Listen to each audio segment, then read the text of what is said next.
Farewell. The hardest level in the entire game. By far. It was too hard to be even in the base game, so it was added as a DLC. It already starts off with the death of a character. Then, they bounce up these clouds and into the tough parts of the level. The platforming is heavily precise, with close to no room for error. Not quite task level inputs though, so it should be fine. They really like their falling blocks, and their bounce pads. Then, the fish come. These are so much fun. I love bouncing on top of their heads. As I keep moving through the level, it just keeps getting harder and harder. I find the first jellyfish. This guy is the crux of the level. Momentum jumping with these guys is the core feature, and it makes it so much harder. And my favorite part of the level starts.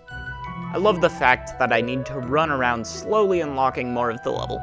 It's like Chapter 3, except, well, it's fun. Chapter 3 was missing a bit of that. Then, this hellscape of a room shows up. We are less than halfway through, and I am already spending over an hour on one room. But, at least the electricity stops existing, and I can gather these 2 keys. Now it's a whole lot of throwing and catching. Finally, after a whole lot more rooms, I make my way to the end and grab the crystal heart. Wait a second. Why is it gray? No. Come on! Well, looks like I'm gonna need to keep going. Wait a second. There's a gate here, with an even higher amount of hearts that I need to get. I guess I need to go do the B-sides.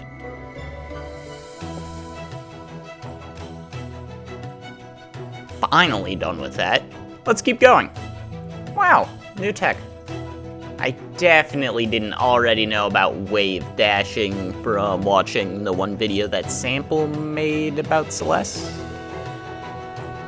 It is still hard though, especially since I keep doing hyper dashes accidentally. Doing multiple wave dashes in a row also feels nigh impossible. There are just so many precise inputs that are needed for this level. These rooms aren't too bad though. Gotta love the golden feathers. This room is also quite fun. And it immediately is followed by this excruciatingly horrible room. I spent, I think, around 2 hours on just this room. The rest of the subchapter isn't too bad. Even this room with the horrible enemies doesn't compare. Wind is always fun, and this room isn't super easy. This one has the fun timing gimmick, like the B-sides. It's pretty hard, but also the subchapter is really short. This one's pretty good compilation of the levels so far. This one brings back the electricity, so that's a fun change of pace. Also using the bird in conjunction with Battleline is always fun. Just a whole lot of really precise movements. After how many hours I've spent on this, my eyes are starting to hurt from the background. But then I'm on the last subchapter of the level. Not the game. And it is one room. One room of the most pure form of torture a human can endure. If you mess up once, it's back to the beginning. The more I played it, the better I got. But only up to a point. I started to get worse and worse. How much time was I willing to spend on this stupid game? How many hours would I need to waste? I ended up spending around a sixth of the time I spent on the rest of the game on this one level. And I had played 80 hours of this game. But then, I got it. I was there. Except, I missed the final input. How could I miss? I was right there. I needed to dash one time. One time. And that was it. The game would have been done.